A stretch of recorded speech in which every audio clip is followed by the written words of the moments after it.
ఏమిటి అందరూ అలా చూస్తున్నారు? వీళ్ళు ఎలా ఉరి తీస్తారో చూద్దామని సరదాగా తమాషాగా వచ్చారా?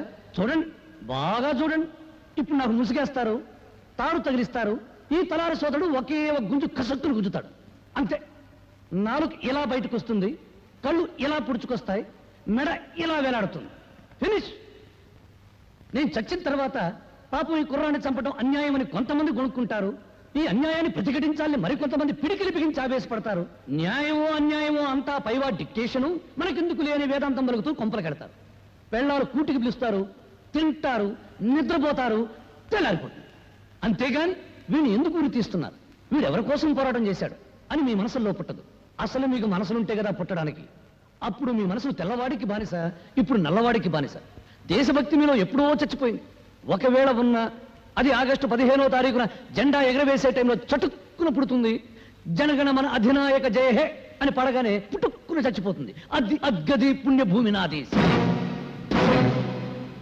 హోంవర్క్ చేయలేదని పిల్లాన్ని, కూర సరిగ్గా ఉండలేదని పెళ్ళాన్ని తిడతారు కానీ మాకేం చేశావని ఎప్పుడైనా ఏ మంత్రినైనా నడి రోడ్డు మీద కాళ్ళను పట్టుకుని నిలదీసి అడిగారా? ఓహో, దమ్ము లేదు. తరతరాల నుంచి మహారాజుల దగ్గర నుంచి నేటి రాజకీయ నాయకుల దాకా వాళ్ళ కళ్ళ చుట్టూ గానుగుల్లా పినుగుల్లా తిరగటం మీకు అలవాటైపోయింది. మీ జీవితంలో కొత్త సూర్యోదయం కోసమే అడవుల పాలై ఆకలి దప్పులను సహిస్తూ ప్రాణాలను సైతం త్యాగం చేస్తున్న దారి తప్పిన నాలాంటి సోదరులను చూసైనా మీ పీక గుండెల్లో ధైర్యం పుట్టదు. అడుగడుగున ఆకలి, అవినీతి, దరిద్రం, దౌర్జన్యం, నిరుద్యోగం విలయతాండం చేస్తుందా 47 సంవత్సరాల స్వరాజ్యంలో మనకు ఎందుకు ఈ గతి పట్టింది? ఎందుకు మనం పందుల్లా, కుక్కల్లా, నక్కల్లా, పశువుల్లా హీనాతిహీనంగా బ్రతుకుతున్నాం అని మీ వెర్రి ముర్రి బుర్రంలో ఆలోచన పుట్టదు. అంతా విధి, కర్మ, నుదుటి రాత అని మీ అసమర్థతను మీరే కప్పించుకుంటారు. నూతిలోని కప్పల్లా, ముద్దురాతి చిప్పల్లా గిరిగీసుకుని బ్రతుకుతున్నారు. చందమామ రావే, జాబిల్లి రావే అని రాని చందమామ చూపించి చిన్నప్పుడు మీ అమ్మ మిమ్మల్ని మోసం చేసింది. ప్రణాళికలు రావే, ప్రాజెక్టులు రావే, తెల్ల పంచదార కార్డుకు బంగారం రావే అని నాయకులు మిమ్మల్ని మోసం చేస్తూ పాడే పాటలు వింటారు, ముద్ద రేస్తారు. 5 సంవత్సరాలు బొటన వేలు నోట్లో పెట్టుకుని చిక్కుంటారు. ఆ తర్వాత వాళ్ళు చేసే మోసాలు, దోపిడీలు మీరు కనిపెట్టుకున్న ఉండడం కోసం మీకు చిన్న పని పెడతారు. ఏమిటా పని?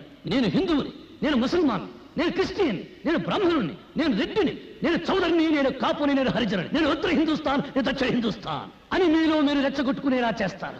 ఎక్కడ నీ పుణ్యభూమి, ఎక్కడ నీ దేశం? 1వ క్లాసు పిల్లాడు చదువుతాడు. నన్నయ బ్రాహ్మణ కులమన పుట్టెను, గాంధీజీ గుజరాతీ కోమటి, అంబేద్కర్ హరిజనుడు. ఎవడడిగాడండి వీళ్ళ కులం దేశానికి నూరి పుయ్యమని? ఇవన్నీ వాగితే నేను పిచ్చోడు.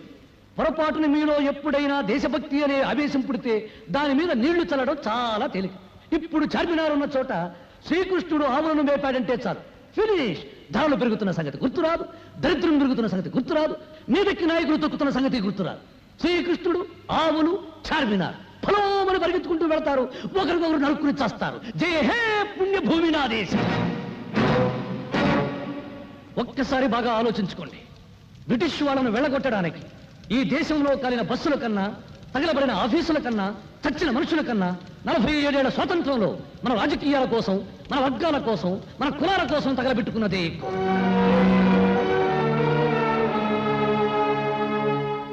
ఏమిటి అందరూ మౌనంగా నిలబడ్డారు? మీ మౌనమే మీ బ్రతుకులకు సమాధి, మీ మౌనమే మీ బిడ్డల జీవితాలకు సమాధి, మీ మౌనమే జాతి చైతన్యానికి సజీవ సమాధి. ఎవరికి లేని తొల జల వేడికెందుకు నవ్వుకుంటున్నారా?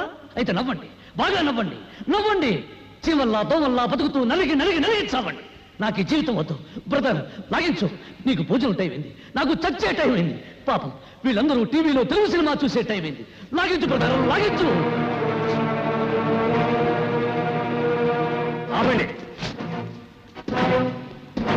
చంపబడ్డవాడు దేశద్రోహులని స్వాతి సాక్ష్యాలతో నిరూపించింది.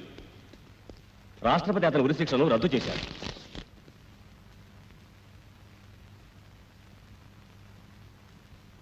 Stop it!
విప్లవం అరుణోదయం లాంటిది.